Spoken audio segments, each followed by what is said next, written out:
So I found a Beautiful Chaos of Books channel maybe a couple months ago now, and she posts really funny videos. She's just adorable. She's super sweet. But she's done 2 of my favorite tags to watch so far. Like, I think one of them is the Do I Have That on My Shelves, and the other one is Recommendations Based on Random Words challenge, which I always think are really fun to watch because every time it's like different questions. So anyway, I went on Instagram, I asked people just to send me random words for this tag, and then I found books that fit 10. So the first word that I got was headache, and I couldn't think of anything that would go with this one in particular. And then I was kind of thinking about it, and I realized The Pact by Jodi Picoult, I don't know how to say her name now.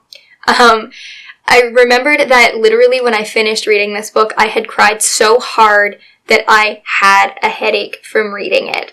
This story was so good. It was so well written. Granted, this was like at least 10 years ago. I actually want to vlog a reread of this and see if I feel the same way now as I did then.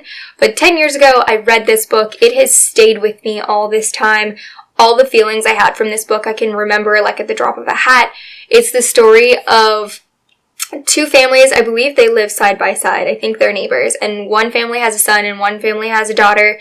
And when the son and the daughter are teenagers, I believe they're dating, and something really tragic happens and they're trying to figure out a sort of like a whodunit, what happened kind of a situation. The next word on the list is effervescent, and I wasn't quite sure what to do for this one either, and I know what effervescent means, but I was looking for a definition to kind of match a book to, and one of the definitions is vivacious or enthusiastic.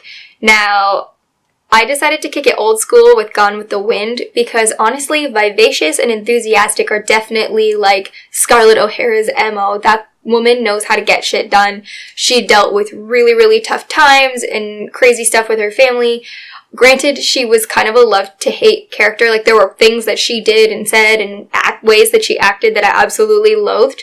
But also, like, you couldn't really knock her down. Like, if someone knocked her down, she didn't stay down. She got back up, she dealt with it, she got through it. I think she's a very strong character, regardless of her faults. But I also feel like she was a very real character because she had so many faults. If you haven't read Gone with the Wind, I highly, highly recommend. This is, I think, the first classic that I read of my own accord without being, like, told I have to read it in school. But I absolutely love this story. The ending is not, like, a fluffy ending. If you like a story with, like, a gritty ending, this one is definitely that. I absolutely loved Gone with the Wind. I actually moved it back over to my TBR shelf because I want to reread this one at some point. Next on the list, we have Thief, and obviously for Thief, I had to go with The Book Thief by Marcus Zusak. You guys have heard me talk about this a million times. I'm gonna have to put it on the shelf and forget about it for a while because I don't want to talk it to death. Speaking of death, it's narrated by death. I loved this story. We follow a German family who literally risk their lives to hide a Jewish man in their basement. They take care of him. The story of how he gets there is amazing. I loved Rudy and Liesel's step-parents, the mayor's wife. Like, I loved the way they wrote all these characters. Liesel doesn't really have a character. Like, I feel like Liesel isn't that, like, dimensional as a person, but all of the characters in her life you get to know and you get to love, even though she doesn't really have a lot of emotion herself. I feel like you kind of fall in love through her character, and that's how you end up loving her, because I feel like death almost puts you in Liesel's position, so you feel like your heart is breaking when things happen, and you feel like your heart is happy when things happen. Like, it kind of made me feel like I was the Liesel of the story, if that makes sense. Coffee is the next word on the list, and it took me a minute to remember that I had this book. This is a coffee table book. It is a really neat book to look through. It has all kinds of old history on, like, times that coffee was, like, banned for certain, I think, like, religions or sects of certain religions or whatever.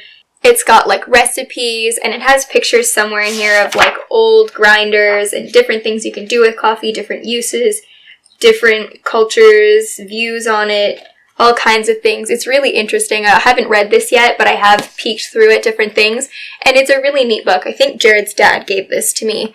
And then we have Identical. And when I thought of Identical, the first thing that came to mind was twins, and the only book I have that has twins mentioned is Angela's Ashes by Frank McCourt. This is Frank McCourt's memoir of his poverty-stricken childhood. Literally, this book, it was on a list that I am still working my way through of 20 books of shattered childhoods. I think some are memoirs and some are works of fiction.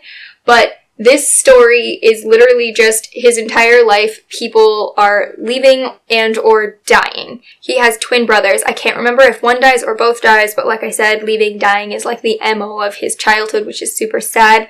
Next on the list is royals, and when I think of royals, I have to think of A Game of Thrones. This is one of my favorite series. I've read the first 5 books that are out. Obviously, it's a waiting game on whether or not the next one makes it out. I'm very excited to read it. In the meantime, I would love for them to come out with this size of whatever one he just put out, because I'm interested in reading it anyway, and it'll fill in some time between Winds of Winter coming. But I absolutely love these stories. I did start reading them after the show, but I feel like the books are, like most cases, way better even than the show. But I do love these. I do love these stories. I think they're so good. I feel like for me, the whole kind of story is just lumped together. I couldn't pick up a book and say like what particularly happened in each one. That I can't remember. It's all just kind of one big long story to me. But I did enjoy these books, and for being over 1,000 pages, obviously I have to like them to want to read roughly 6,000 pages of George R.R. Martin's writing. Then we have cozy as the next word on the list, and for cozy, I picked The Shack.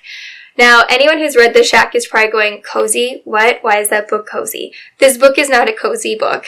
The reason for why this man is at The Shack in the first place is absolutely devastating. It's completely heartbreaking.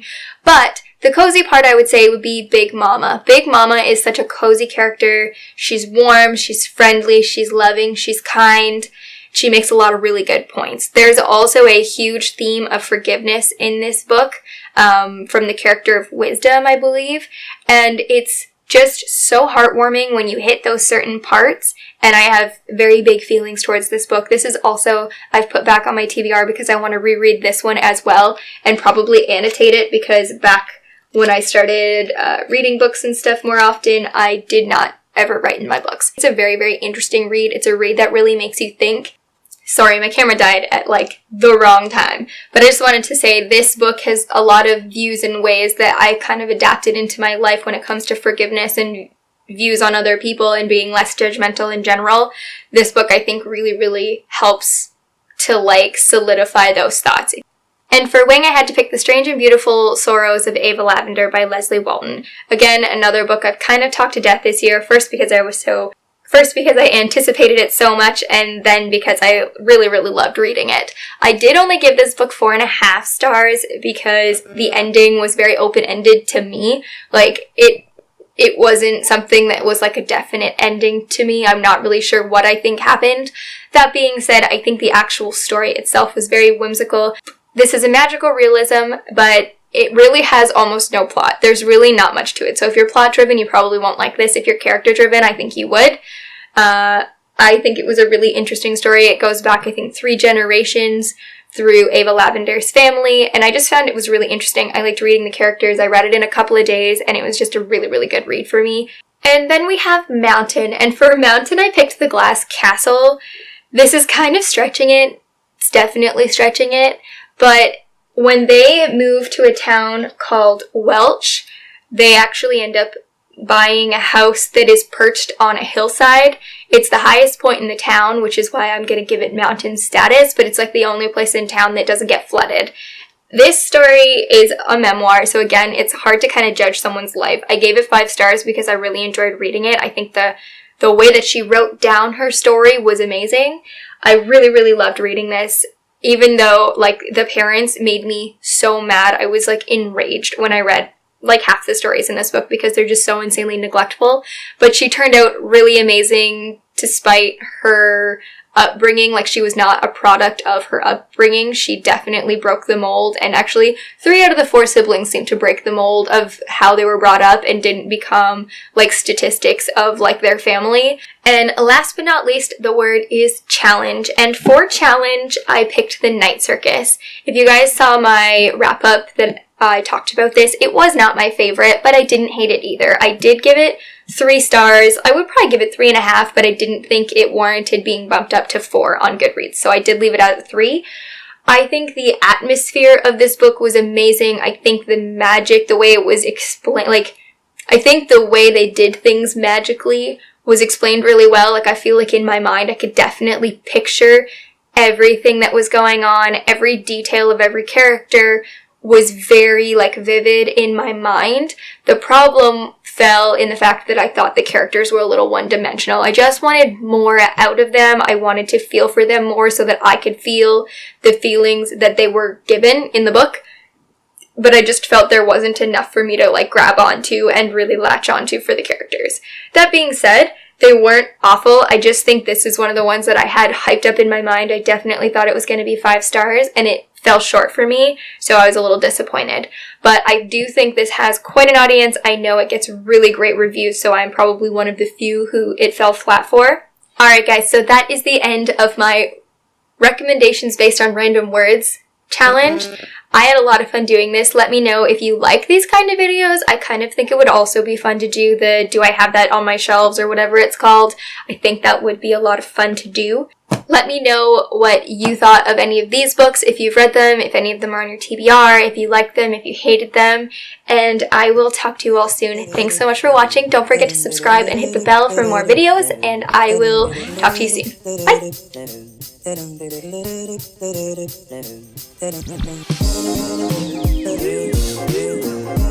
Bye!